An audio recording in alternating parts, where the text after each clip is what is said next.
Hey, everybody. Welcome back to the Max Frequency podcast. It feels weird for me because I just recorded a show last night, but joining me this time, whenever you're hearing this episode, my extremely good friend. I've traveled all the way to Chicago for his wedding, Micahel Ruiz. Hey, what's up? Mike, it's this. You're the first one out of our core group, our Model Citizens Media Discord that still lives, even though Model Citizen Media has been dead for years. You're the first one I've had on the show. Really? Mm-hmm. I haven't had Logan. I haven't had Mario. I'm not going to talk to Grant. What am I going to talk to Grant about? Catherine? It's not going to be a good conversation. There's plenty of things to talk about, Grant. Skateboarding, league. Skateboarding. Yeah, I mean, it's awesome. Nope, thank you for having me, dude. I love talking to you. So I know, of course. The reason I hadn't invited any of you on up to this point was I was trying to not like lean on the old reliable, in the sense of I know I could hit any of you up at any time. I wanted to spread my wings a little bit, but definitely circumstances brought us together. The teenage star-crossed lovers like media has aligned, and you and I enjoy a lot of the same stuff. And so, I mean, we'll talk about Riverdale, our favorite TV show that we've actually watched together in person before. Yeah. When we were at Logan's, was that 2 years ago or was that a year ago? 2 years ago. It wasn't this past one. 2 years ago, and then it was 2 years ago. We'll talk about Emily's Away 3 as well, because we both got to play it. But the first thing I want to talk to you about is you totally ripped me off. You took my idea. I did. You copied me. You said, this Max kid, he's doing something right. First thing you did was you left Dual Shockers. You were like, Max was right. I should have left a long time ago. Yeah. And then you started your own website. But you started it with someone else. You're not totally like me. So, I mean, we don't have to talk about the whole Dual Shockers thing. I don't want to. No, I don't want to. Yeah, I feel like people know that story, you know. And if you want to know about Dual Shockers, go Google it. They were bought, ownership changed, things changed. I left a long time before that. And in a way, I was gone too. Right. During that time, I was just doing a little bit of work here and there for them because I was just someone who they can kind of rely on to get some stuff done. Mm-hmm. So I would do some reviews. I didn't really do news. I did some like features here and there. I think like the last feature I did for them was actually skateboarding related. I'm pretty sure. Was it your big like how gaming got you back into skateboarding one? Yeah, I believe that's like the last thing I wrote for them, because the last review I think I did for the the last review was not Ghost of Tsushima. I thought it might have been, but I might have done some other ones. But yeah, I was just kind of doing some stuff for them, and I was planning on coming back actually. Like that was like something that was getting talked around about, and then things happened, and it went sideways. And then I kind of just left, and I kind of I don't want to say like left like the, you know, I kind of like stopped living my dream of trying to become like a writer in the gaming space kind of thing. Dude, I've been there. Remember when I killed Model Citizens Media? Yeah. What do you think I was going through? Yeah, and there was a time when we went to PAX together, and I feel like that was, I don't know if you felt the same way, but I feel like I connected with you a lot more during that time. Like I think that was a time where I bonded with you a lot more because no offense to the people that we were with, but you were like one of the only married people that I knew there. And I was having a really hard time like being away from Amber and stuff. And wasn't so that not it wasn't long after you got married, right? Yeah, I think there was like a few, because you got married, it was snowing. It's a few months. Yeah, it was a few months after. Yeah, because I got married in November. And PAX was March. That was March. So and so you were someone I could talk to about that, because I mean, you kind of you understood that. Yeah. And so there's like stuff like that, and just a few things here and there that like it just wasn't hitting the same way that I liked it. I still like writing about video games. I love video games. I always will. But I also think it took me away from other things that I love, like I love music, before I really loved video games, like music was what really, like how I was able to express myself personally. And with that dream of trying to become a writer in video games, I kind of left some of those other things behind, and that was a big one that I left behind. And same thing with like, recently I've been getting into skating, and we even went skating together, and I totally busted my hip and elbow. We did. Yeah, we went skating when we went over to Logan's this past year when we were it was that for Game Awards, right? Yeah. Because we try to get together for the Game Awards every year. Every year, yeah. And so I got back into skating, and that was such like that was kind of like almost like a life realization of like, there's other things other than video games and stuff like that, and I gotta get more out there and do more things. And that was such like a life-changing moment for me, even at such a, I'm gonna say old age. I'm only 29, but I'm gonna be 30 in a little bit. But even at this age, where you've been on this earth for over 2 decades, and you could still learn new things about yourself and what you really love and what you really want to do with your life. Like, that was a big moment for me. So, and I lost 40 pounds in the process. So that was, which is great. Crazy. And like, it kind of reminds me of my buddy Josh, who was actually the best man at my wedding. He used to drink like Dr. Pepper all the time, big Dr. Pepper guy. And then he stopped drinking soda, and basically the only liquids he consumes now is water and then alcohol if he's at a party. Like, that's just kind of, that's it. But he lost between 20 and 30 pounds just by switching to water.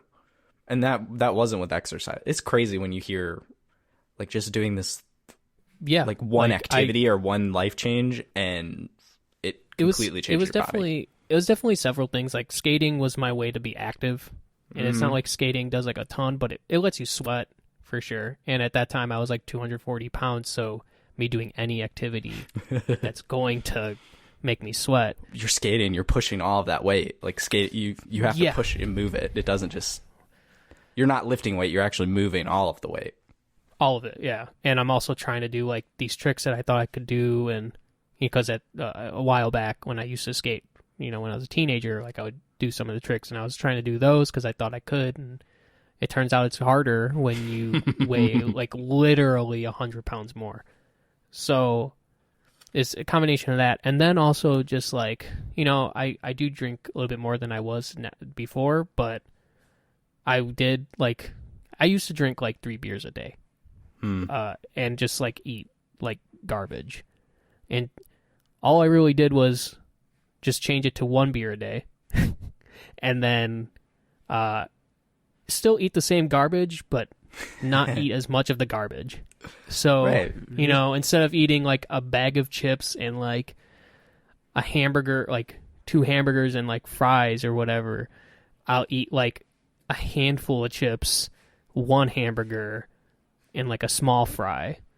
But then also putting in skating and stuff like that too with it.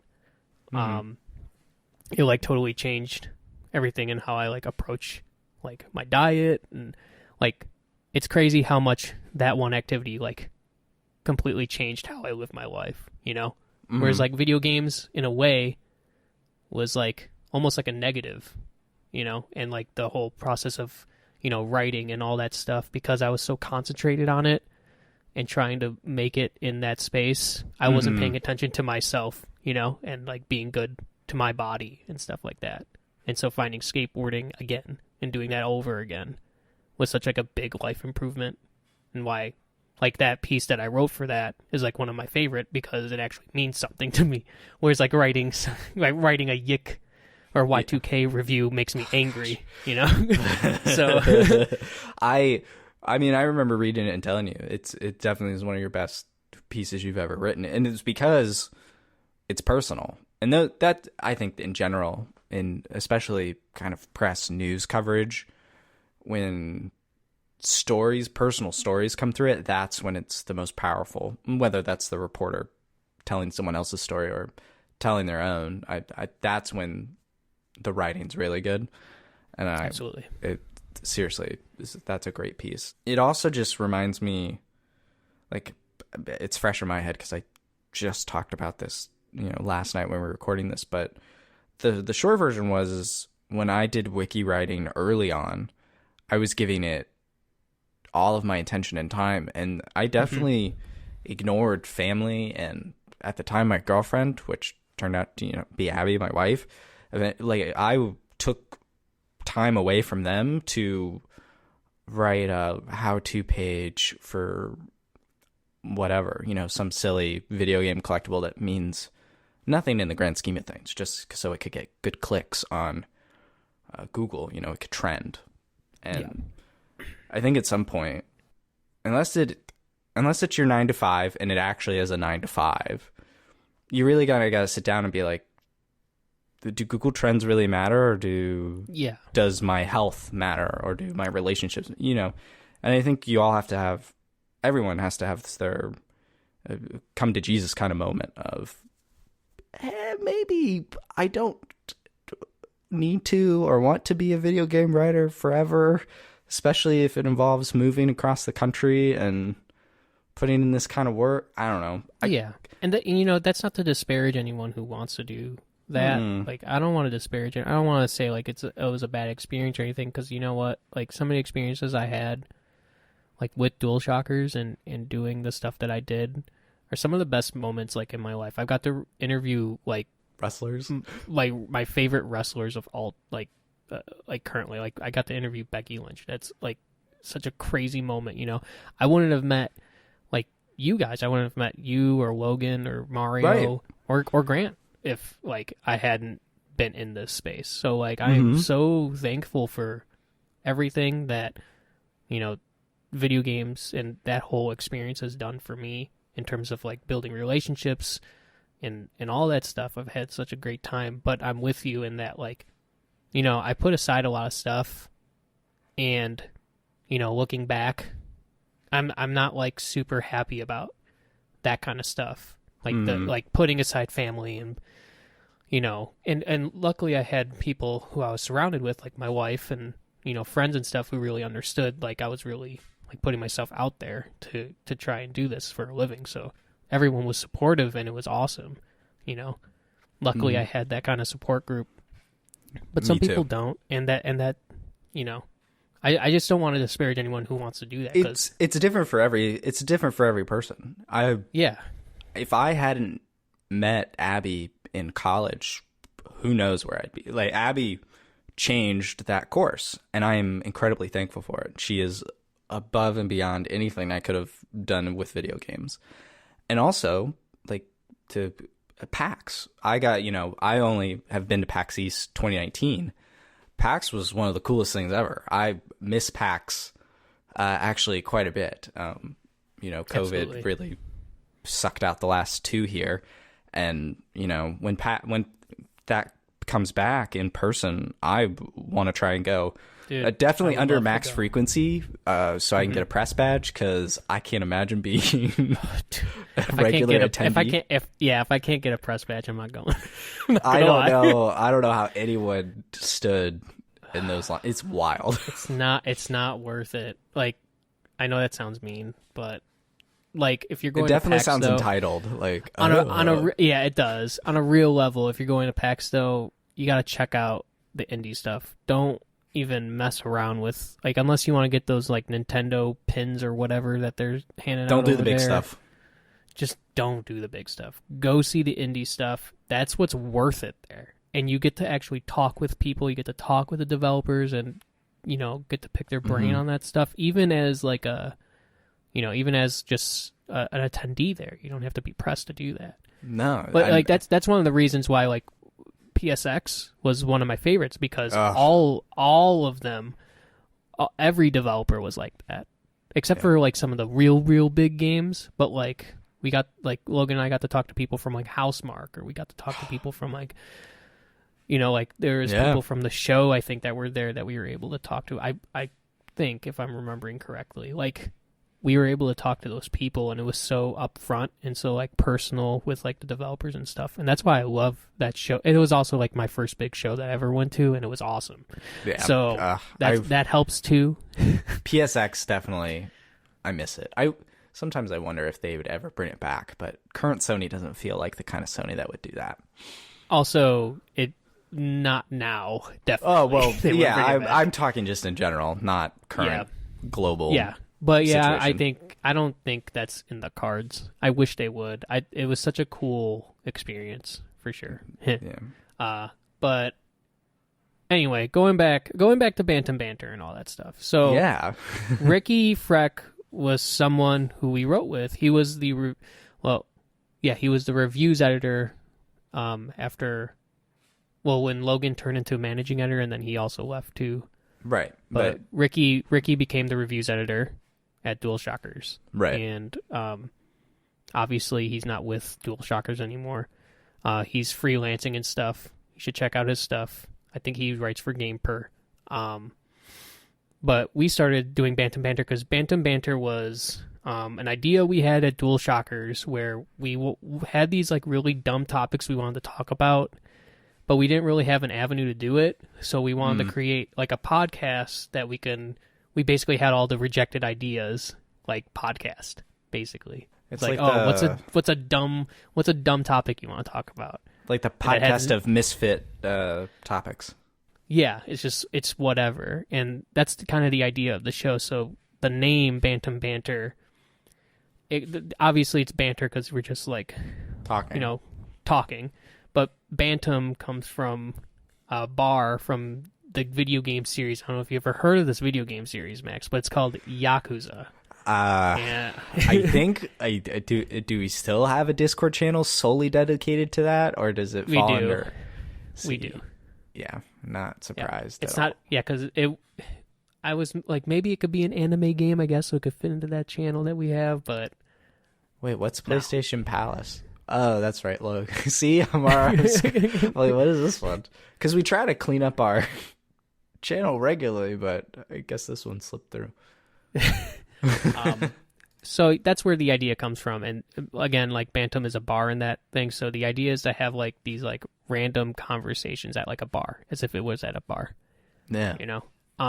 That's kind of the idea of the podcast. Now, the topics we've gotten are kind of goofy. Like we do some really goofy ones. Some of them are like serious-ish, but not so serious. If you want to, you could go check out the website, www.bantambanter.com. Yeah, you can check out all the notes. Yeah, right now it's just podcasts, but I do want to write. I would like to write some stuff, but the first few episodes were like just what it is. The very first episode that was just not like an actual topic thing, and that was like, oh, this is who we are, was called the Pablo Sanchez Memorial All Valley Karate Championship, which was us making a bracket of all the backyard kids minus Pablo Sanchez, which is why it's a memorial, because in the world that we created, Pablo Sanchez is dead, unfortunately. That's so unfortunate, because he's the best. He's a child. That's what makes it really unfortunate. It's really sad, actually. But the idea is that there is a karate tournament, because we wanted to pick a sport that they haven't played, and karate is a sport.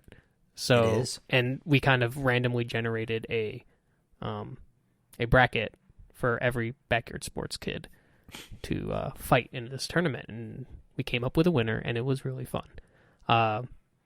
So yeah, there's stuff like that. We did one making a Tony Hawk Pro Skater game with iconic game characters and songs.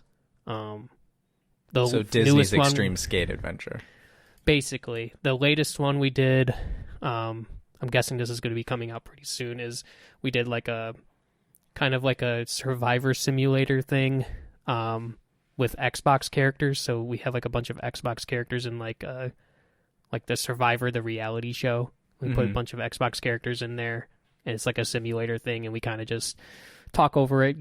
They kind of give us general ideas of like what happens with each contestant, but we kind of basically make up stories for like what happened and stuff.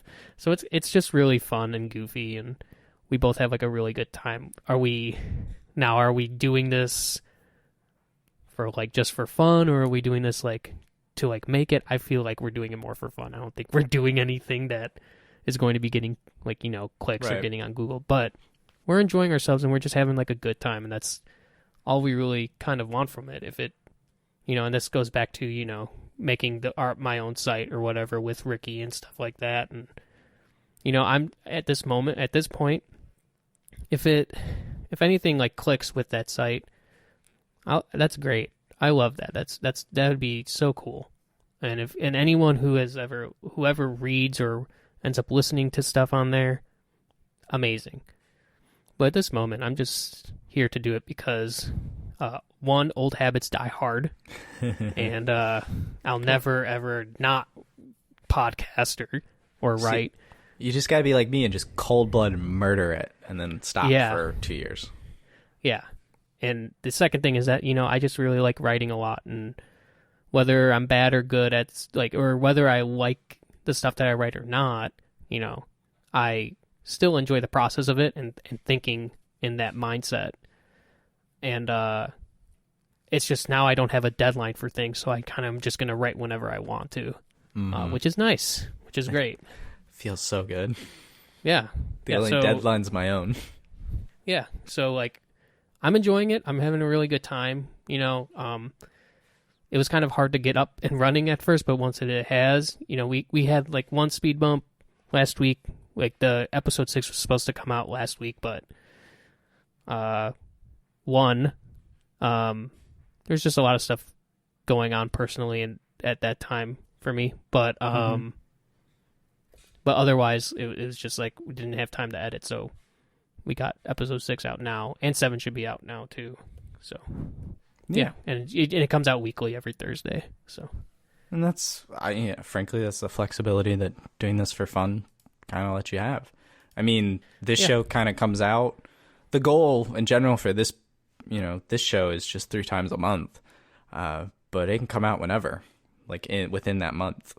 And I mean, ideally, I try to have a quick turnaround from recording just so I don't leave people high and dry that I spent a couple hours recording with. But I have a whole month to play with, and it gives me a liberating flexibility that when a weekly show doesn't, because you have to be strict and tight with that. And I did Millennial Gaming Speak for 2.5 years.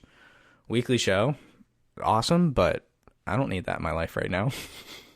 Yeah, and like I said, we're doing a weekly show, and it's not terrible because, one, we're not looking at current events. We're just kind of, talking about random stuff, So we can kind of record whatever day of the week, it doesn't matter. And two, I have a day job, and I usually get off of it at 1 p.m., and Ricky is freelancing, so he kind of has a bit more of a flexible schedule too. He does and doesn't.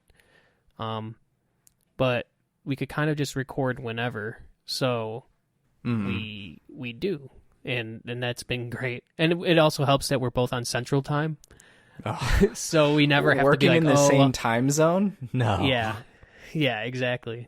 Because even, between when we were doing Model Citizens, we were going through 2 different time zones because Mario and I both live in Illinois. Yeah. And then you guys live in Eastern Time. So usually we'd have to do things. We'd have to plan out things a little bit more. But, not that I didn't love podcasting with you guys. It is always nice to be we're just going to record at this time and not have to explain time zones for a moment. I had that moment yesterday. I set up the time with Michael Kazwara. I'm going to get that right someday. Set up the time with him last week, 5 p.m. Pacific time, because he's out closer to the West Coast. And then the day before the show, I don't know what it was, but in my brain, it was 5 p.m. Eastern. I was telling Abby, I'm going to be recording when you get home from work. Please be quiet when you come in, or as best you can, just that kind of stuff. And then a few hours before, I touched base with him, and he double checked the time, and that's when it re-clicked that I was like, oh no, it's supposed to be 8 o'clock my time, which was better for me anyway, which is probably why we planned it at that time to begin with. Time zones will never not have some form of a slip up, even though I've been working with people on the West Coast for 8 to 9 years now. Like, I've just always had people. I still won't get over it. Anyway, I love it. I love seeing, because I took a lot of inspiration for Max Frequency from stuff I saw in the tech space with news. There's a podcast network, Relay FM, that I listen to quite a few of their shows, and some blogs that I read. Just typical RSS feed blogs, like actually read them. It's great. And I saw that coverage specifically for Apple, because that's kind of what I'm interested in, and gaming doesn't really have that anymore. It's all turned into this big corporate type publications and writing and podcasting, YouTube, and all this stuff. And I wanted to bring that back, or bring it to gaming in that space, and that has been fun and liberating, and to draw inspiration from other places. And part of it is having this really flexible schedule of releasing whenever I want. I think like the freedom of like being able to like, again, this is getting into some weird stuff, but like, it's kind of nice that I don't have to, hit a word count, like even though I haven't like written anything yet, like the idea that like I could write a news story that I really care about. I wrote I two could write today, what I and they were so short. Yeah, like one, I could just write what I care about. That's one big thing. But also, like, I could put, I don't have to feel like I could turn it into more of like, editorializing the news and stuff like that. And I could turn it more into my opinion if I want to, or I could just be like, hey, this thing happened in like a paragraph, and then call it a day. Mm-hmm. That kind of stuff is nice. But then also with like, same thing with like doing like a review, which we'll get to that later on in the show, probably technically with Emily is away, but because you're working on that review, but being able to like talk about that stuff and not having to be like, okay, I gotta write 20 bajillion words on why this game is good or bad, and being all nice about it and whatever. Like it definitely, the entire process of creating Bantam Banter and doing it like independently, it feels nice because I don't feel like I don't have that pressure to like do that stuff.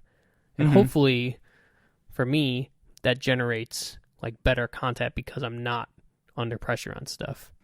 Basically, we don't have Logan over our shoulder telling us what we need to do. Yeah, because I've definitely done things on a deadline, and that is some of the most insane stuff to do. Yeah. Like deadlines are not fun. That Ori review I did, not great, but I volunteered for that too. It was so hard. I'll do it. I was getting so mad because that game gets hard. Like, it does. It gets pretty challenging, and yeah, that one, and also there was like a few others. The one that killed me was Lost Sphere.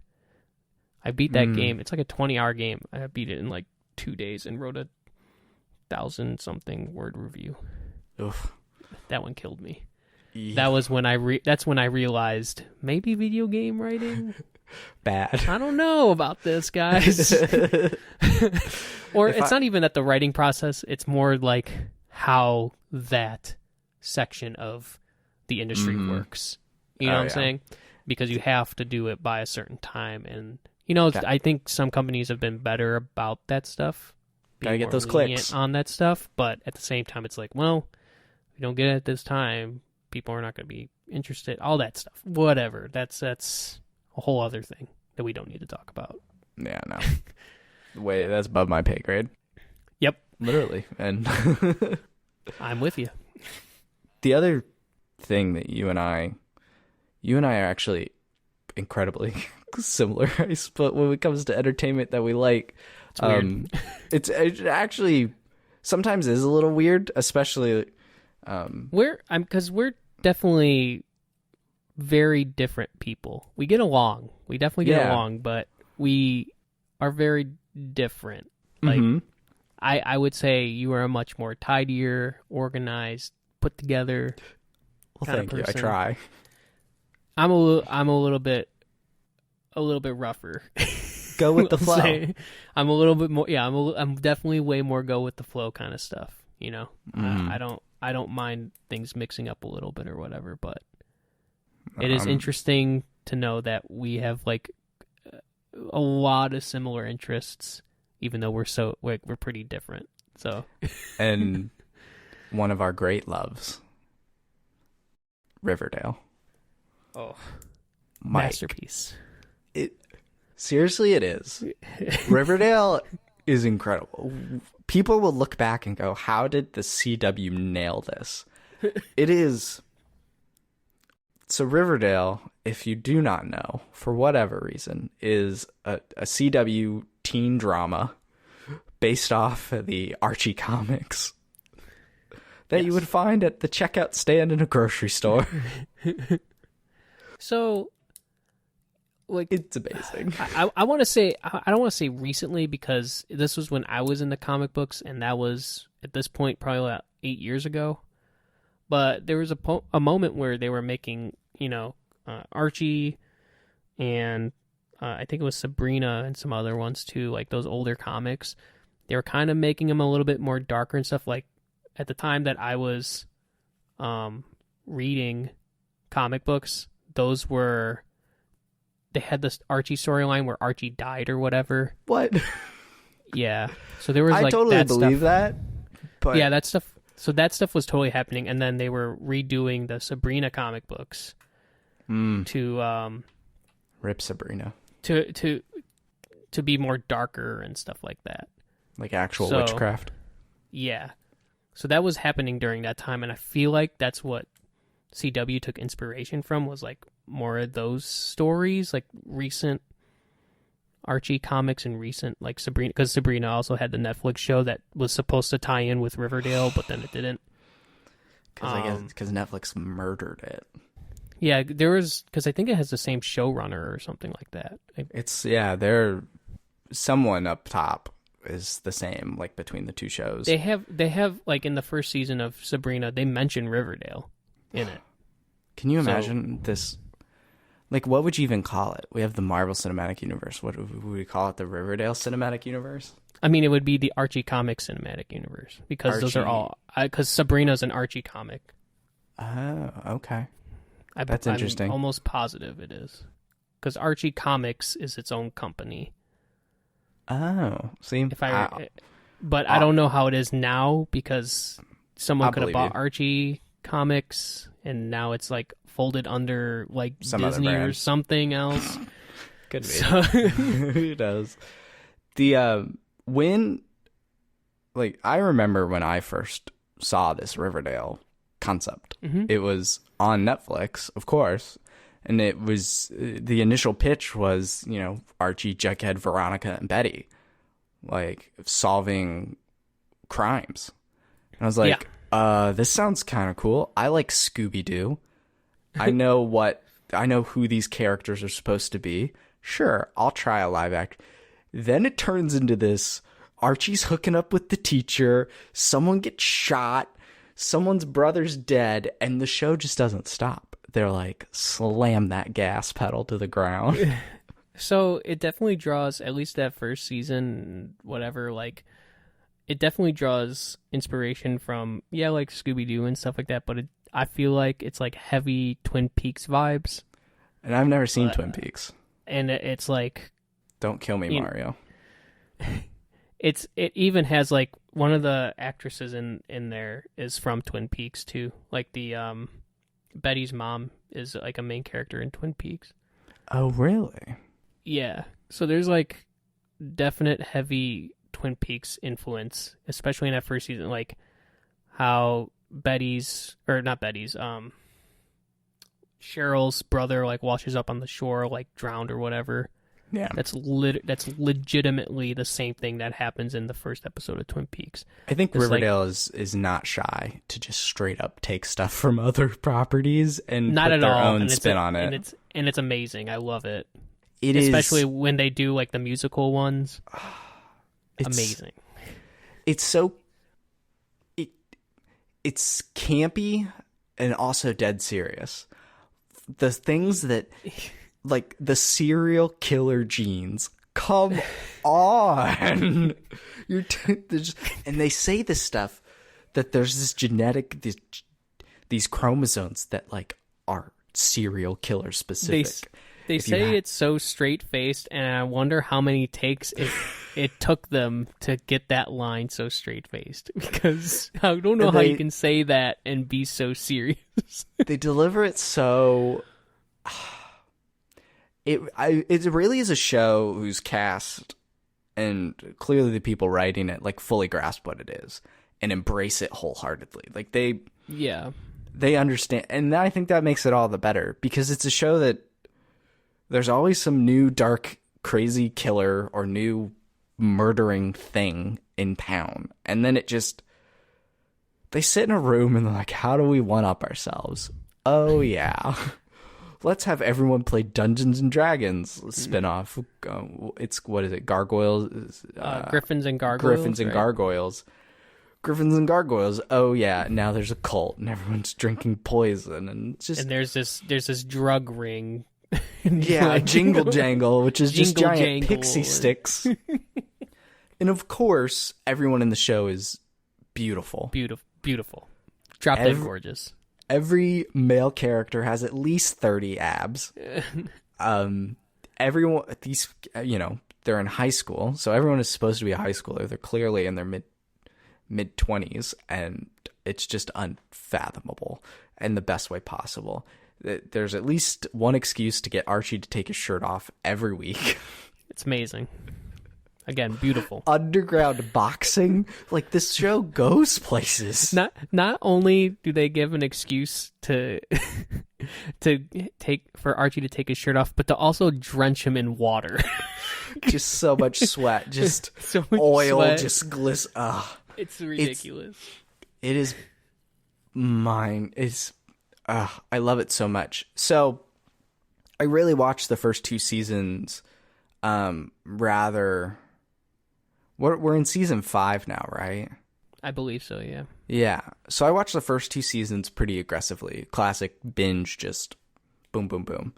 And then I got maybe a third of the way through season 3 and just stopped watching. Not because I didn't love it. I just kind of was...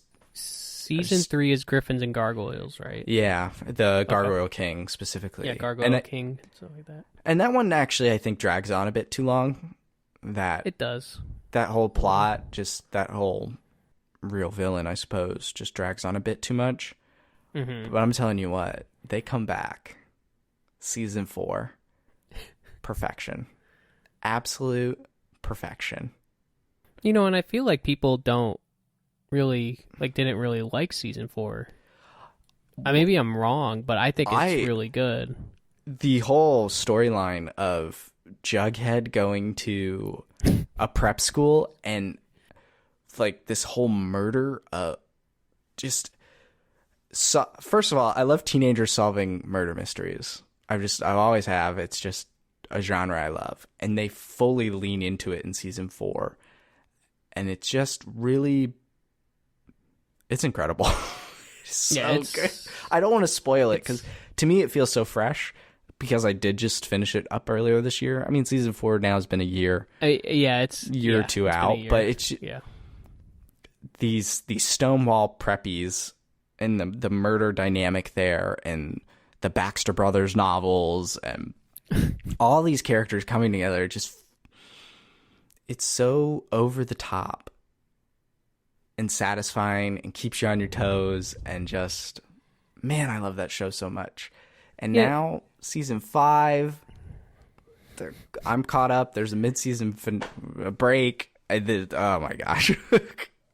Yeah. So, I mean, I guess kind of to answer your question about like when did I kind of start, watching it. I can't remember if I started watching it when it was on TV or if I feel like I watched it on Netflix. And I watched the first season on Netflix.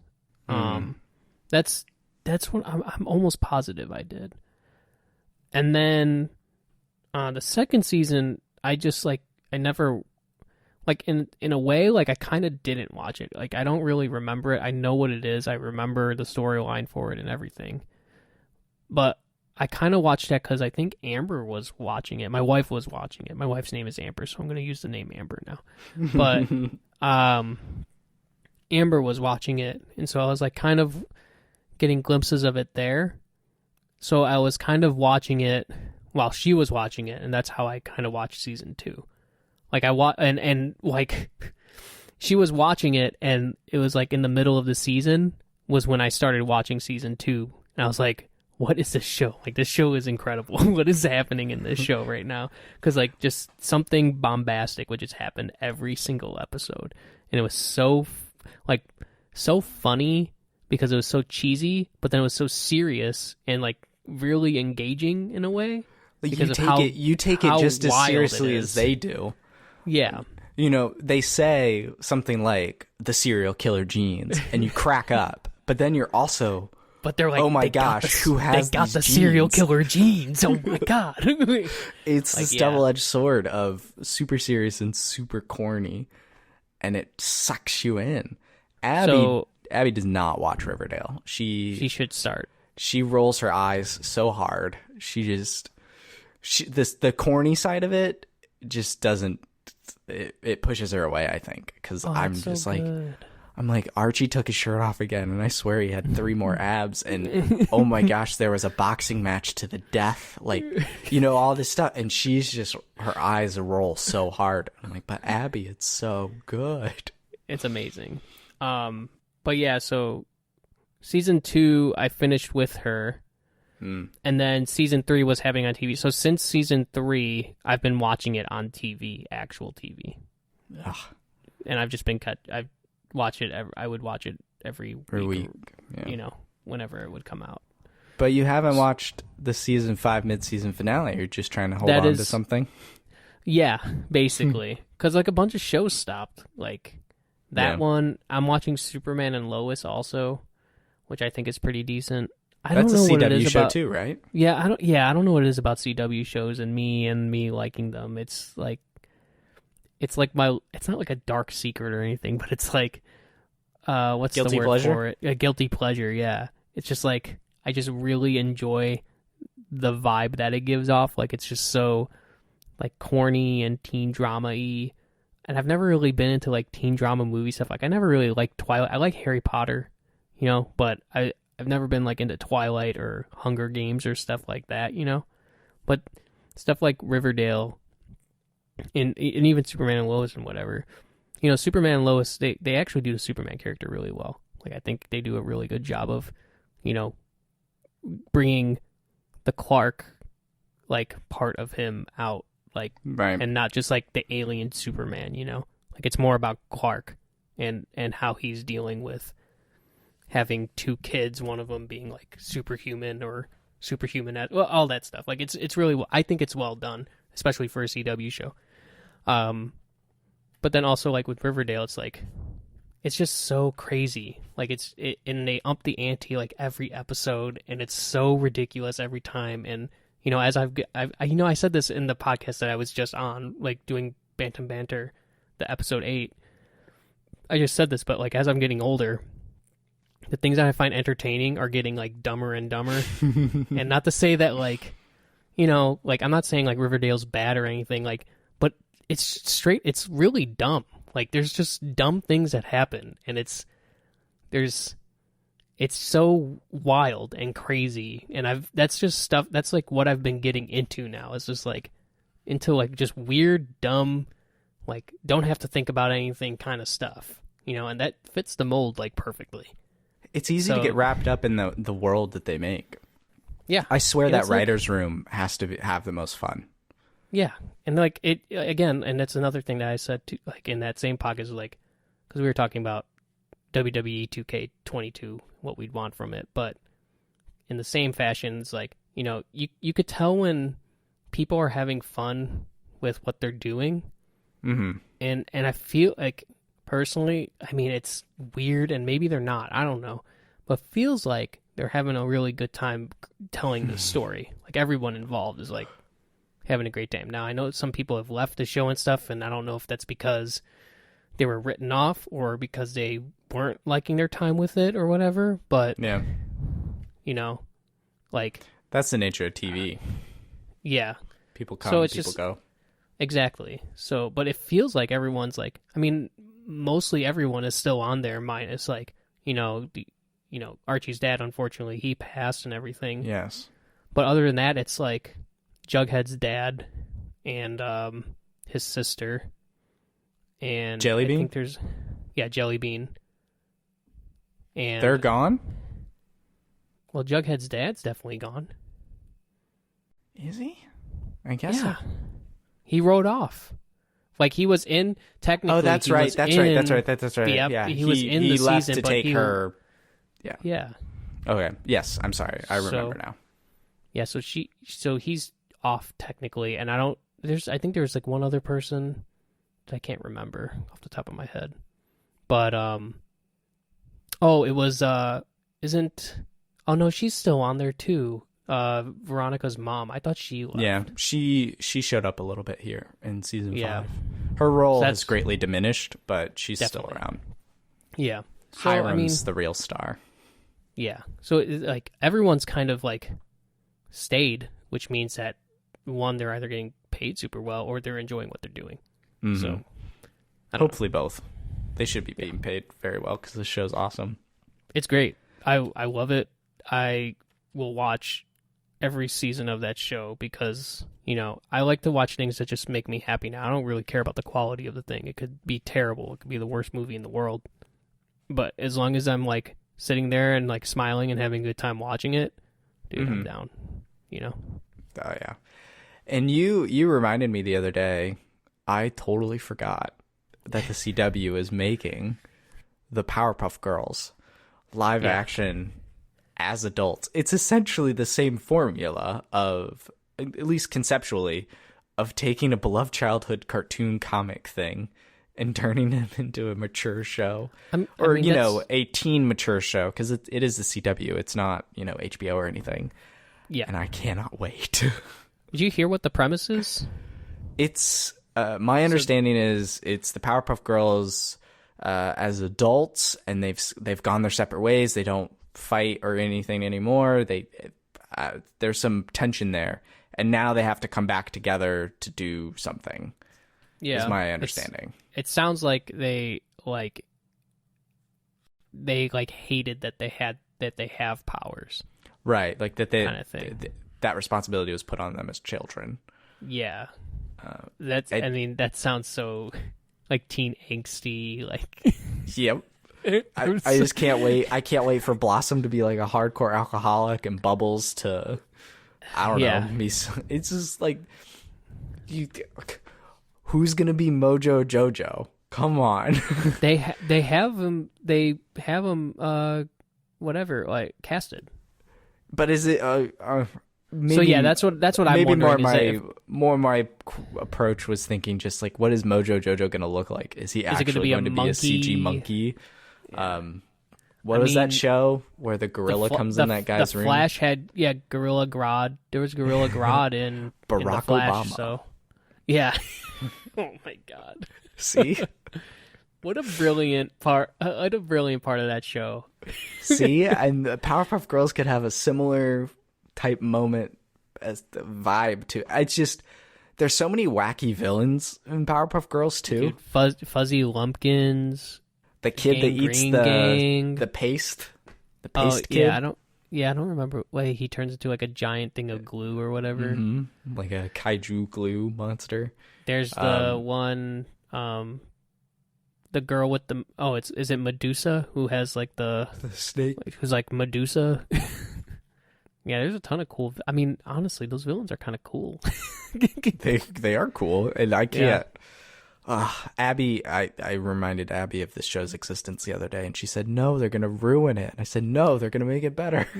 Yeah, I hope they bring in the Justice Friends. Like they had those shorts where it was like the Justice Friends, and it was the Crunk and like it's like Purple Hulk basically. Yeah. Then Van Helen, or I don't know. It's like a name for Van Halen. It's like a wordplay on that. Yeah, I remember those characters. I hope they bring them in there too. Yeah, it's I can't wait for this. I hope it doesn't flop, but like apparently Sabrina did in the sense of being canceled, because I would like to see more of these. Sabrina wasn't on CW though. Sabrina was on Netflix. Like that was right, but I mean that's a kind of a different audience, yeah. I mean, yeah, it's the same. They were supposed to be connected and like same people essentially behind them, but obviously one is still here and one is not. Look, man, if they can revive Charmed and it still go, then they could probably do something with Powerpuff Girls. That's true. I hope so. I don't know if they have a date announced, but they did just reveal a poster. Yeah, with what they look like. With what they look. Yeah, so it has to be coming pretty soon. I hope this year. Could you imagine Riverdale and Powerpuff Girls at the same time? Dude, I'd lose my mind. What a time! The other big thing I wanted to talk to you about ties in with teen angst and definitely incredible writing, and not so much serial killer genes, but you and I both extremely fortunate to play Emily is Away 3, or less than 3 if you're being technical, before release. As of recording, it comes out tomorrow. By the time you hear this, the game will be out on Steam, and I assume other places. Steam is where I've been playing it, so I know it's going to be there. Definitely on PC and Mac, because I've been playing it on Mac and you've been playing it on PC. But you have a better relationship with Kyle than I do, because you've talked to him more. You've just interacted with him more. I guess I do, yeah. I mean, it's not like I know him or anything like on a personal level, but you've interviewed him at least 2 times, right? I think I've only interviewed him once. I thought it was twice. Either way, we both played Emily's Way 3 at PAX, actually. That PAX that we went to together in the indie booth. So that's so that's a little different. Oh, true. You went to the indie booth. I went to the booth. You played it at a hotel. Yeah, I had a preview scheduled for him, but his booth wasn't going to be out until that day that you saw it. So he brought his laptop to the hotel lobby that he was running the game on, at the booth. Yeah. And I just played the preview build in the hotel lobby with him. And then we were just talking or whatever, and then I did the preview and I had really good things to say about it, because the first 2 Emily is Away games, they're 2 of my favorite games. I think in previous discussions, when you and I have talked about video games or any podcasts that have been on video games, I do think gameplay is always key, and that's the thing that I look at the most. And with this kind of game, obviously gameplay is not the big thing, it's the story that's driving it. But the narrative in this game and the writing for it and everything is so incredible. It perfectly fits any era that it's doing, and this counts for this 3rd game. It perfectly gets it. It is, and it's incredible. Honestly, you're probably going to help me flesh out some of my ideas and talking points that I want to do in my write-up about this game. But it's rose-colored glasses. Rose-tinted, I suppose is the phrase. But just... So Emily's Away 3 takes place in 2008. Maybe I should say. Emily is Away is a series of games, instant messaging narrative decision type game. The first one was AIM. It mirrors AIM, the first 2 games, and then this new one, Face Nook, AIM is Dead, 2008. Welcome to Face Nook. That idea, but basically it's kids, seniors in high school, their relationships and interacting through instant messaging and browsing profiles and all this stuff. And Kyle just gets that time period. It is exactly what I remember.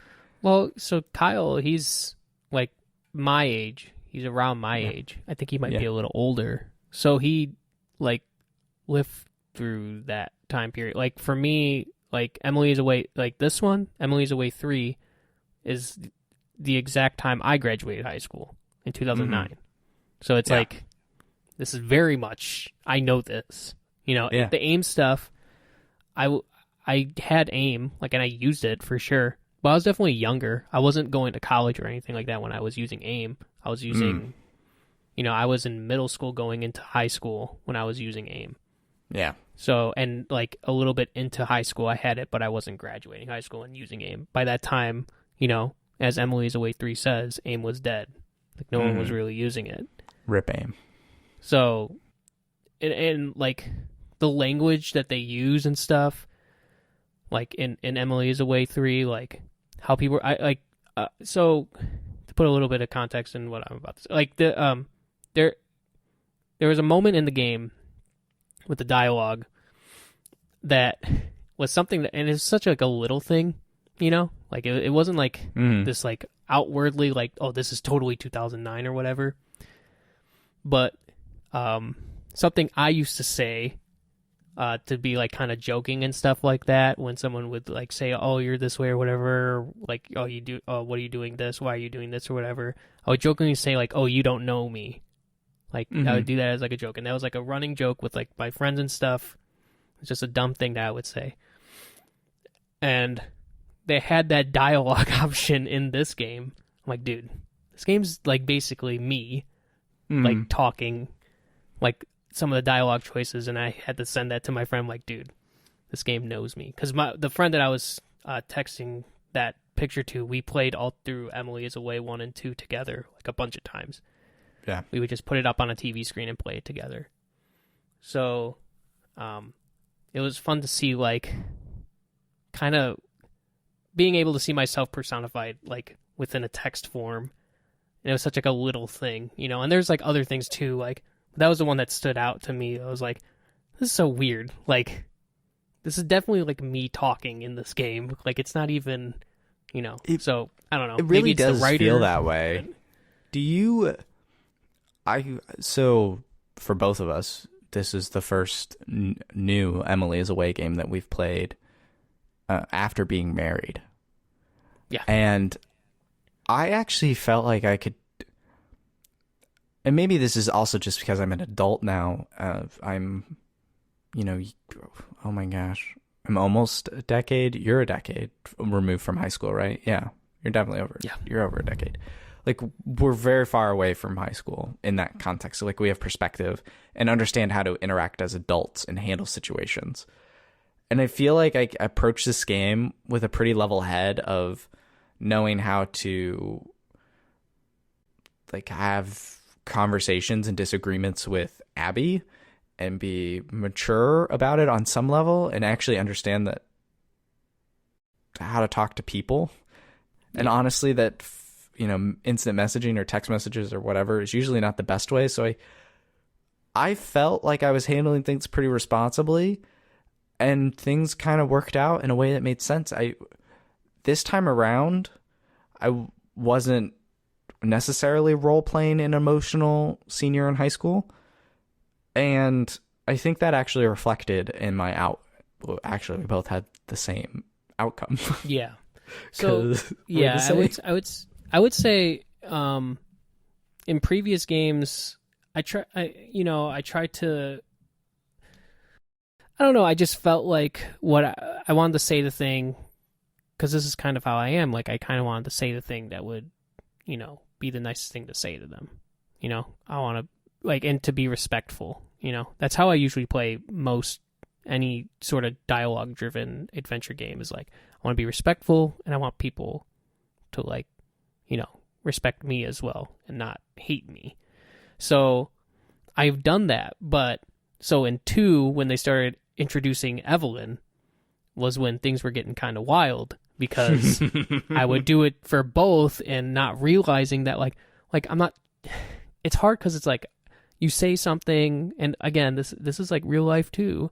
It's like you say something, you don't mean it to be flirting, but then it becomes like a flirting thing.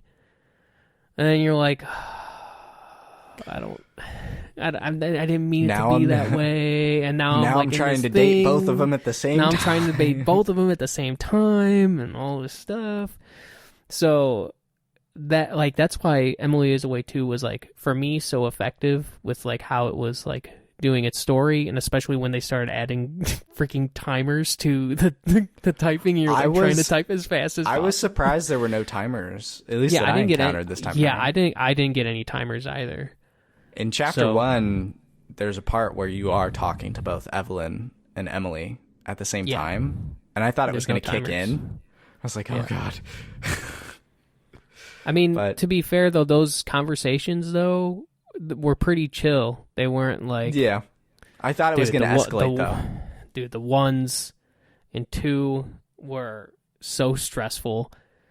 They were is some of the wildest like gameplay storytelling, like that whole loop of that, and like how that was executed was like perfect for Emily's Away 2, you know. And and I feel like for 3 they took maybe there are those moments and I just don't know because I haven't played it more. But we definitely could go back and burn it all to the ground. Yeah. But I really did like that it was a little bit more chill and relaxed, and it gave you the time to respond. And I did a thing because I was wondering. I'm like, oh, I wonder if this would happen. Where I really had to go poop. Full disclosure, I had to go poop like real bad, real life. So I was like, you know what? I'm gonna take this opportunity. I wonder if I just like go away for like 20 minutes. If what'll happen? Like what will happen, right? Because I'm like, I didn't think anything would happen, but I also wouldn't put it like again. Like I feel like maybe something could have happened, right? Like maybe, like because I was trying to romance Evelyn throughout my game playthrough, so I was like, maybe Evelyn will get like mad that I'm not responding fast enough or something like that, right? And so I did that. I pooped, came back 20 minutes later. And it was just the same screen, which was kind of anticlimactic. But at the same time, it's like, well, when you're in real life, right? Like, how many times is like someone who you're talking to, and you take like 20 minutes to respond? That happens. But how many people are going to like respond unless they're like a crazy person after 20 minutes of not respond? Like, be like, hey, where are you? And I never, like, in high school, I don't think I ever really got those interactions. I was, like, in high school, I wasn't, like, I wasn't popular, but I was cool with people, So I tried, I always try to kind of roleplay it in what I think I would have done as a high school student, to get into that mindset of that. But at the same time, every time I think about that, I'm like, all I was in high school was just like, I was kind of like nerdy. I hung out with like I had 2 sets of friends. I had the nerdy friends who I'm still friends to like with to this day. Like they were in my wedding party and everything like that. And then I had like some of the other friends that were a little bit more troublemakery, but I never was like dating girls or anything like that in high school. I wasn't really I didn't drink. I didn't smoke. I was actually like pretty like laid back on that responsible stuff. Young adult. Yeah, I didn't really want to drink or do drugs or anything like that. I drank one time in my formative years, and then I didn't drink until I was 20 after that. So so I try to like go about it that way. Except with like a little bit of more adult tendencies, because I'm just am who I am now, and I just forget, to stay with the role playing of it. And so like I'll say, so then I'll be like, okay, I'm gonna party, It's time. Cut loose. I'm gonna cut loose a little bit. I'm gonna have a drink, but just to make things fun, see how I go about it. And so I always approach it that way, and this time around, like, obviously I got the same ending as you, but I feel like I wasn't so mad with the ending. I was definitely like, I responded in a way that I would have in real life. Like, I was like, I don't want to spoil anything, but No I spoilers for the ending here. I basically took it like, I'm upset, this sucks, but I get it. It's fine. That was like basically my responses to it. It's fine. I'm not okay with it. I'm like, basically it was just like, I'm obviously this is a terrible situation. Like I'm not going to say that this is great, Yeah, I can't pretend to be stoked about this, but at the same time, I'm not going to be like, how dare you, Mm-hmm. Because even when I was in high school, I would have never done that. I would have never been that crazy. Like, how dare you do this? Like freak out or whatever. Yeah. I would just be really upset, Which I think is an appropriate response. And that's how I went about it. It's like, dang, dude, this really sucks. I'm pretty hurt. Time to go skate. I guess it's fine. But then also, learning from past experiences of like, I don't want to get into relationship stuff now, but no relationship advice. This is not the relationship advice show. I did, but yeah. You talked about your experiment while you were taking a dump of the response time and how nothing happened. Yeah. And I honestly think that maybe part of that was removed because the game is more than just a chat simulator. It's really a social network immersion simulator. And there are pages and friends and profiles and things to like link to.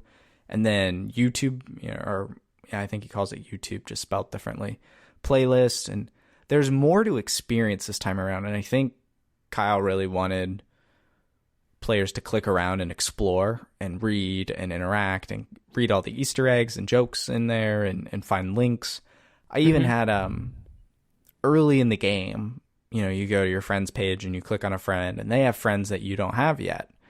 And I would go to their pages and send friend requests because I was curious how alive this network was, like adding and responding and things like that. And then a few chapters later, Emily had a friend come in. I think it was Anna. Yeah. She joined, or maybe. Wait, did Emily have Anna? No, it wasn't Anna. It was someone else. It was another girl had joined, and I saw that she was friends with Emily. So I went ahead and sent a friend request kind of blindly, like I would have done in high school. Just kind of, hey, you know this person, maybe I know you too. Oh, and I never friend requested random people that I didn't know. Now, but believe me, now I am very much like that, and I've done purges over the years to clean up my list. But back then, I would have, and it's a game too, so there's no consequence theoretically. Yeah, absolutely. But then later, Emily was like, "Hey, my friend just joined. Maybe you should be friends." Oh, wait, weird. You've already sent her, like, it, obviously the game knew that I did that. And I was like, oh, snap, am I in trouble for, like, friending? And then it kind of turned into this side conversation I had with Emily about being this person's friend. And I thought that was interesting and dynamic. And so I sent all these friend requests early in the game, and a couple of them came back to some sort of story point. And I thought that was interesting, how early decisions of just how I interact in this fake social network ended up impacting the relationships that are kind of the core of the game's narrative. I thought that was actually really smart, and it gives you time to breathe and soak in all the pages and posts and things like that. Yeah, I definitely agree with you on that. Like that, the whole time thing, it doesn't give you the time to explore these social media networks and websites that Kyle created for this fake portal, right? Like, there'd be no way you'd be able to play that Farmville, like fake Farmville thing, or there'd be no way you could check out the fake. I mean, he posted these things on Twitter, Twitter, like you wouldn't be able to see like the fake IGN website and stuff like EGM, that. everyone's favorite website. Yeah, exactly. Like you wouldn't be able to to check out that stuff if you were on a timer. So it's kind of cool that you're able to like really explore each page and like see people's photos and stuff. I wish it was like, there's some things I wish were a little bit more interactive. Like I wish those pictures that you get tagged in, I wish you could set them as like your profile picture.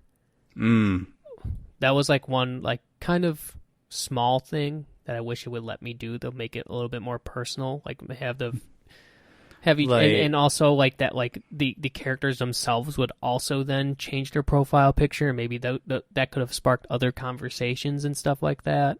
yeah, and I think like, he did really good with keeping the color like consistent between every character. Had basically a core color, and you would see those in those pictures. And I think that would really come alive if we could have all started changing our pictures, and it would be different pictures because different decisions lead to different events and different people. And even if it was like a way of like how they did it in the first few Emily's Away, where at the beginning of the chapter you choose a profile picture to put onto your thing, like you choose out of like 3 of them, and that might spark a conversation with somebody later on in that chapter about like, you know, like let's say you're trying to, you know, get with Evelyn or whatever, but you put a picture of you and Emily together, then they can have that conversation about that conflict that's happening, you know. Like I thought that would have been kind of neat and interesting. You know, there like my complaints on the game are like so negligible. It's like, you know, just like little ideas that I wish were maybe like implemented to make it a little bit more like more immersive. But I think overall, like, I think it was really well done. It was everything I expected it to be. I in a way I do wish they did have like some of those like timed responses, especially like in the later chapters, because by that time you've kind of explored it and you've kind of, you know, sent the friend requests that you need to and that you're going to have. So it kind of would have been nice to like be able to like not nice, but like to bring that tension in, because I never felt like there was any tension. It was always like pretty chill. Well, I felt like in chapter 3 or 4 there was some tension there dynamically, because there's a part I'm trying to figure out how to dance around this, because I don't want to spoil anything. There is a tense. You can choose to make this moment as tense as you want, like it. Yes, which I think is actually pretty smart and creative of how you can respond, and you can actually up the tension. And I replayed that chapter actually 2 nights ago, and I intentionally made really poor decisions to like up the ante, and it did create a tension within me. And I thought, which shows how effective I think the writing and scenarios are, because I think Kyle really captures what that was like. I don't know about you and Amber, or, you know, any other girl that you dated, but I've had my fair share of relationships, and as unhealthy as it sounds, like a bulk of that probably was developed over some sort of chat, text messaging interface. Like that was just a part of growing up in the time that I did, and you did too. And just I connected with that in a way. And, you know, when someone's either saying I love you for the first time or breaking up with you, and it's over instant messaging, which please don't actually do in real life. It's probably not as I don't know, maybe, I don't know. Probably wasn't super healthy for me to do that sort of stuff, especially in young adolescence, is what I'll say. But seeing those moments play out, you can feel that kind of rise up, and at least I understood where these characters were coming from in that style of writing, and I connected with that. It reminded me of a lot of stuff, good and bad, you know? Yeah. And I again, like, I totally agree with that. And, you know, like I said before, it's like the Emily is Away 2 did a good job of like that one part where you're talking to Emily and Evelyn at the same time, and there's like those timers going, you have to respond as fast as possible and stuff. And, you know, in reality, that was a way like to kind of almost gamify that quote unquote simulation, right? But you know, in reality, at least I don't know about the people that like you've talked to and stuff like that, but I have people a little bit more chill than that. Yeah, they're like, I've maybe a few times, but like, there's hardly been a time where like I've not talked for like a couple, like 5 minutes if I didn't talk for 5 minutes or whatever, and then like someone like freak out that I didn't respond quick enough, you know? Like I don't think there's really been a time where that's happened that I could think of, at least, you know? You've probably buried it deep trauma. You know, maybe like someone was like, I didn't respond, and they're like, okay, well, I'll talk to you some other time, and they were kind of bummed or something, you know? Yeah, I mean, that... like maybe something like that happened, but no one was ever like, why aren't you listening to me? You know, talk to me right now. Like, talk to me now, because that's how that one felt. In Emily's Away too. I've had that before. Unfortunately, really? Man. Yeah, unfortunately, I had a pretty unhealthy relationship in high school. Sure. Yeah, I mean, I didn't have a relationship in high school, so yeah, so I wouldn't know. I've had my fair share, both, you know, the other person and myself. It's not all on them, but I definitely have had that before. So yeah, yeah. Anyway, this game's really good. Yeah, this game's great. The playlist. Did you like the playlist? You're a big music guy. Did you enjoy them? I didn't.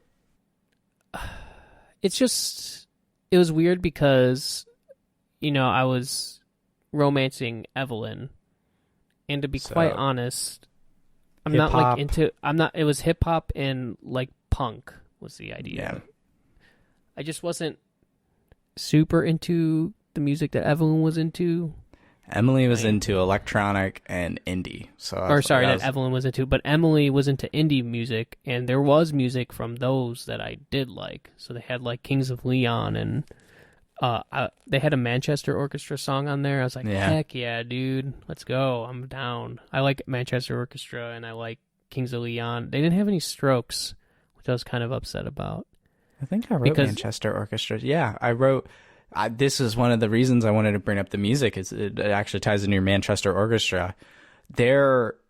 So the playlist usually typically came up early in the chapters, which I noticed later on, but it's actually part of the game design, and it's intentional. It's because the goal, I mean, he's curating these playlists for a reason. It's on purpose. And the music actually, if you kept up with the playlist and made sure it kept playing, because there's no autoplay, because the way he has to build it, it doesn't just automatically play the music. But if you keep up with it, it actually syncs with posts. If you're keeping a pretty consistent rate of like talking and interacting with the game, it syncs up with posts, and actually the tension points too narratively. There are some songs where the music is building and the conversation is also building dramatically. I thought that was awesome. Huh. I never really noticed that. This Manchester Orchestra thing, I'm listening to this song, and one of the lines in the song, let me see, is something along the lines of like, you mean everything to me. And this character wrote that as their status, as like right after or right before I heard that line in the song, and it had refreshed in the page. And it was actually a rather tense moment dynamically for all of the characters involved, including me. And I just had this moment of like, Kyle, I understand now. So I'm curious. And so this was in the indie playlist, obviously, which, if, at least to me, musically, probably is easier, more pliable to like set that up. I don't really know how you can tie, at least the hip hop music I saw. Like, I don't know how you're going to tie in like Kid Cudi, Kanye West rap to emotional beats. And maybe there's other, I'm not as well versed in the other genres of music that were chosen, especially on Evelyn's side. So maybe there are, but I mean, like, you know, punk, it's more like punk pop or pop punk and punk rock. It's not like, you know, Sex Pistols punk or like Ramones or something like, or, you know, like, it's not like the Replacements or stuff like that. It's more like Rise Against and senses fail, and I don't know. There was like, it was weird because it was like punk, but also they had like Slipknot in there, and nothing like falling in love to the sound of Slipknot. Hey man, hey, to each their own. Works. Yeah. But I thought the playlist okay. stuff actually is really smart. I really enjoyed it a lot when it synced up. Yeah, to be honest, I didn't really realize that because when I, like how I would, if I didn't like a song, I would just skip it and find the song that I like, and I'd just play that instead. Or like I was like looking at the random like meme videos that they had in there too, because they had some deep cuts for sure. So I did more of that. I did more exploring or anything. The only time I really like had it play at the same time was the one where you had the rain generator thing. Yeah. So that was the only time I did that, was where like I would, you're playing it together, pretending you're actually in the same space together. Yeah, and then you put on the rain generator like there's a thunderstorm. Like I thought that was a really like cool moment, That's I use that combination to go to bed. I have the music, my Animal Crossing rain music, and then I have a thunderstorm kind of sound profile that I use. That's how I go to bed. So I was a big fan when I saw this rain generator pop up. I was like, yes, good job, Kyle. But yeah, I think there's something about like the writing that it's funny because like if you look at the dialogue itself, it's like legitimately it's not great, right? It's looks like just kids talking, you know, but that's exactly what it is. So when like that's what it's supposed to be. So when it's in that context and you understand that like what you're supposed to be in, like the situations that you're supposed to be in, and like what you're supposed to be playing, and who you're actually talking to, and actually immersing yourself into that, like the writing is like incredible. It's so, I hate using the word immersive so much, but it is exactly that. Like it feels like it's thrown into like a time machine into 2009, and which is hilarious because the beginning of that is like, it's one of those like Facebook posts where it's like, oh, you did this like 12 years ago or whatever like that. Mm-hmm. So it's kind of like going back into a time machine and like reliving that moment in time. And that's the same with, Emily's Away 1 and 2. To me, this is unsurprising. It'll be unsurprising to you and anyone who's familiar with my work, but Kyle is putting the story in the game on the stick. He's doing what I love that Naughty Dog does, is putting the narrative and stuff in the hands of the player as much as possible. And Kyle's not just doing that because it's a narrative game where you make decisions, 1, 2, 3, and you mash the keyboard and it comes in, but it's leveraging the medium that the game is on. It's a computer game. You're using a mouse and keyboard. You're browsing a website that I think is safe to say a lot of people are familiar with, know how it works, and if they're our age, definitely know the earlier days of it and using it in some aspect of our dating lives. Like he's leveraging all of these things to put it in the hands of the person, because you could just read, the first game specifically. I know the second game did a couple of like the YouTube playlist and some of that stuff. But the first game specifically was kind of just tied to the aim window and typing and choosing things. But he's leveraged this social media approach for the third game here to really make it, like what you said, it's immersive in that sense of it's more in your hands. I explored the pages I wanted to explore. I interacted with the characters and posts that I wanted to, how I would have done 10, when was 2008? Good gracious. 13 years ago. Yeah. That's how I would have done these things. And I think that that's what makes it even more powerful than, at least from a gameplay design perspective, and to me emotionally, than Emily is Away 1, because it brought in more of my experiences and then put that in my hands instead of just telling me, hey, this is what's going on in like this time period. It let me interact with it. And I think that's where it makes it special. You know what else was really like great about it too, and this goes with the writing and how he was able to like write a script in this way, was that, you know, it never asked you whether you're a boy or a girl or anything like that.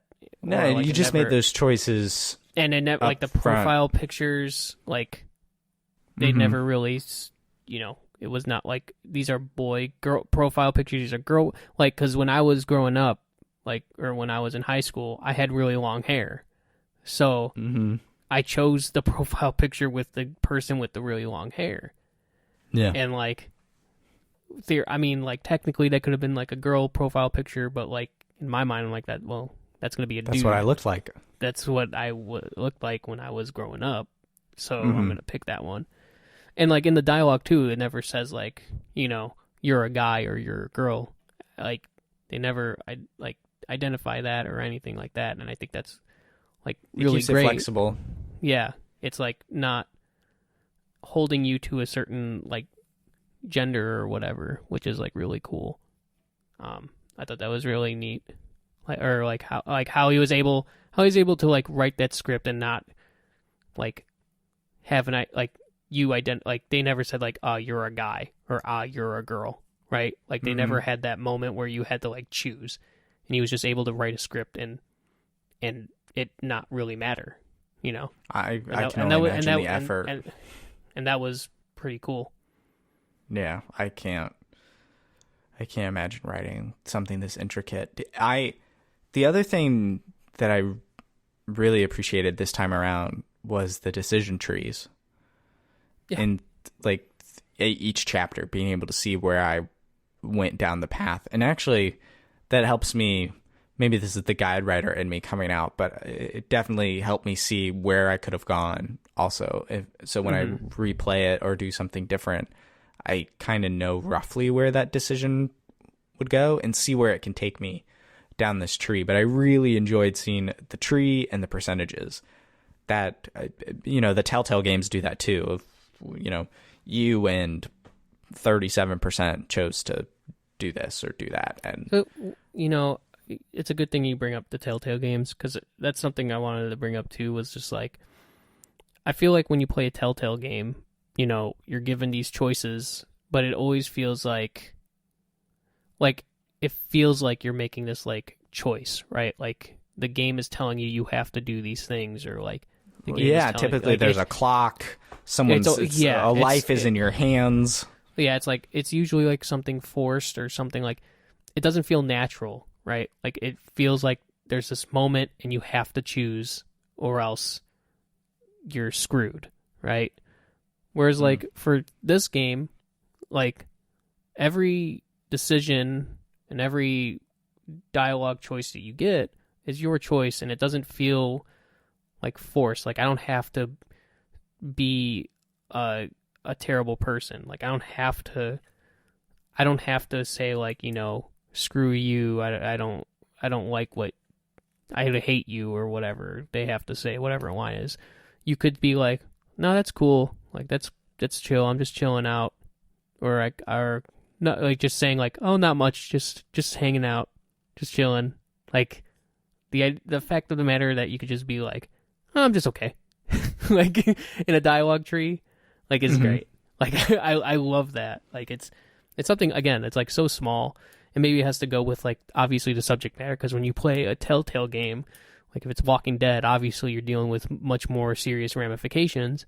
But at the same time, it's like, well, you know, if I was in a zombie apocalypse, I don't think I would try to find ways to not even be in that situation in the first place. So we're already in this situation that's already unrealistic. So it's that balance of, are you the character on screen? So to pick on Walking Dead, are you Lee or are you Mike or Max? Yeah. And in Emily is Away, since you're role playing yourself just 13 years ago, or that, I think that's where that kind of can amplify it and make it more powerful, because you do get to do what you want to do, and there is no pressure of. They also don't like bring something up, and it's Emily will remember that. All that pressure is removed, and only at the end of the chapter do you see even what the critical decision was. Yeah. And like where the path actually splits. And then you're like, okay, I could see where that could go. Because there's a bunch of other tiny decisions that really impact your relationships with all these characters. And it's not just... I also really appreciate that this game isn't just about Emily and Evelyn and your relationship with one of them. I was actually going to mention that too, because your relationship with like Matt is like really important. And at least that was one that was important for me. Yeah. We had the exact same path, Mike. Yeah. And I was trying not to betray him as much as I was not trying to betray the rest of them. Like everyone, really. Like, because there was moments when, Kelly would pop up and ask for like a favor or whatever. Yeah. And I try to, like, if she asked me for a favor, because I want to see what she has to say, like, I would say, I won't tell anybody this, right? And I would still find a way to communicate without certain things, but secrets. without spilling the secrets, And that was kind of cool, like, that you were able to do that, right? Because, like, sometimes you would look at the dialogue choices, and I think this is where the game kind of gets you, is that, like, you'll look at the dialogue choices, and maybe it doesn't seem as bad as it actually is, but then it ends up being, like, really bad, and you're like, man, why did I say that? That's honestly, that's somewhere where the most... in hindsight, fun things happen, because your character doesn't type exactly what you choose. It's kind of a Mass Effect sort of situation where you choose what you feel like is the vibe you're going for, and then the response is said, or in Emily's Away case, is typed. And sometimes you choose something, and then it gets typed out, and you're like, no, that's not what I thought that meant at all. And you can't go back. And I feel like sometimes they play into that because, like, like you said, in a Mass Effect, when you say something, the person's actually saying it. So it's giving off a certain vibe no matter what. Whereas, like, when you're typing it and it's in an AIM window or, like, in a Facebook Messenger window, like, people could take things out of context. And sometimes, like, when you do those things, they'll be like, oh, I didn't mean it that way. Like, that's not what I meant, Like, I feel like there were moments in Emily's Away where that has happened, where you type something and you're like, darn it, that was not what I meant, and then they get back. No, please, like, no, take it back. Like, no, that's not what I meant. That's not what I meant. Gotta take it back. So, and I feel like those moments happen because that happens like a lot, in real life. Especially in typing when you're talking over text, like text communication, because tone is completely lost, and if you aren't communicating effectively, things can get sideways real quick. Yeah, it really great game. Longer than I thought it would be, which I was happy with. It was the right length, roughly 5 hours for me. Yeah, it was like 5 hours for me, 4.5 5 hours. My Steam clock says 20 hours. That's because I left it open overnight, apparently, and I didn't realize it counted time like that. I thought it would only count while actively playing the game. Nope, learned that lesson. So if you the two people that are friends with me on Steam, they'll see that I played Emily's Away for like 20 plus hours and be like, promise it's not that long. And I didn't, and it has 2 save slots.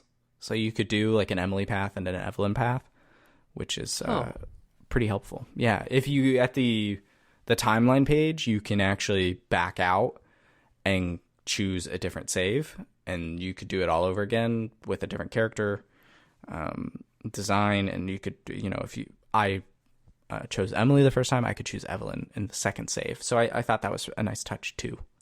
Yeah, the next game, I want to do another playthrough soon, and I want to do an Emily playthrough, but then just be a total, just not good person. Just big jerk. A very bad person, and do all the wrong decisions and see where that gets me. Backstab everyone, burn it all to the ground. Yeah, just like lie, do the old Eddie Guerrero, lie, cheat, and steal. I think that's what his thing was. for wrestling fans. Anyway, yeah, the game's great. I absolutely enjoyed it. It was everything I wanted from it. Like, you know, I've said it before, like, the Emily's Away games are, like, some of my favorite games of all time. You know, this is up there, too. I really like this game a whole bunch. It just, like, it just gets that time period. It's, like, it's weird because it's, like, a period piece, but you never say something's a period piece when it's, like, literally only 10 years ago or so. but it captures it so well. Like, and it's, like, it sets the tone, like, so perfectly and so flawlessly. So as long as the game is playable, it will be it'll be a creator's interpretation of that time period for sure, but you and I both think it nails it perfectly. So that to people who play that, it's going to represent a time that they may not have been a part of. I'm thinking of younger people who are coming to Emily's Way for the first time.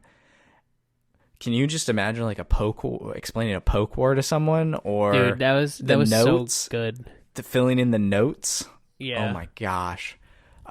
Abby was actually sitting with me when I did the note stuff. She loved it. She was like, I remember doing these all the time. And it's just that Spirits Alive. I would actually love to watch. You know, there's that YouTube series of like kids react, adults react. I would actually love to see like younger people play through this game and see what they think of how we used to talk and interact and you know, ask dates out to prom and all this stuff. So swell game. The last thing I'll say about it, and this is like this is my reviewer brain going, is that I wish, because it started off with like you in current day, and I wish it ended at current day. Like, I wish there was a reason why it even did the current day thing in the first place. What do you mean current? Because in the very beginning of the game, you start off like in this year. Oh, and then it rewound to 2008. To 2008. And I wish at the end it would have gone back, and maybe you could have like had just like a little like break, like this. It would have been cool if they did the breakdown of like what happened, like in a messenger thing with like Evelyn or with like Matt or something like that, or whoever you would have gone with, and then also give you the tree at the end at the end of the game, but. Yeah. Like, I wish they had, like, some sort of summary, like, summarize the story and make it feel like it. Because how the story ended was, like, so... It just, like, ended. And you're like, I wish there was more to it. But maybe that's just because it was the ending that we got. You have to but at the same time, also, like, dude, life isn't... Like, that's the other thing, too. It's, like, life's not having, like, these crazy, you know... like over the top endings, you know. It's sometimes it's not neat and sometimes wrapped it's just up in a nice bow. Sometimes it's just cut and dry stuff, and that's another reason why I appreciate like this kind of writing and how the story's presented and how at least this ending that I got ended, because you know sometimes things do just end, and that's just it. Like so, you know. Yeah. Are you saying that? Basically, Emily is Away is The Last of Us? No, because Emily's Away is a good video game, and The Last of Us is a subpar video game. I'm not going to say it's bad. Wait, are you talking about Last of Us 1 or 2? I was saying 1, just because that game has an abrupt kind of... I mean, they both... Yeah, the first one more was what I was leaning towards. I feel like it concludes, though, you know? It has an ending, but it also just... It leaves... The Last of Us does leave... The Last of Us, before The Last of Us Part 2 came out, left stuff up for the imagination to fill in. And I think a lot of really great movies and stories do that and let you fill in the blanks. And Emily is Away 3 definitely does that too.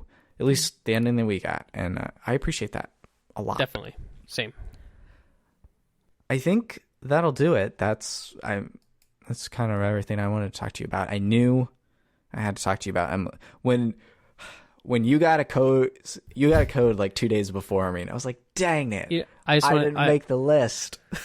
Last thing I want to just say is just thank you, Kyle, for giving me this code and like being cool about you know, like I'm not doing like traditional games coverage and stuff like that anymore, and I just want to say thank you for giving me that code and thinking about me when, you know, handing codes out and stuff, because I was definitely not expecting that, and I was gonna pay for this video game that I really like.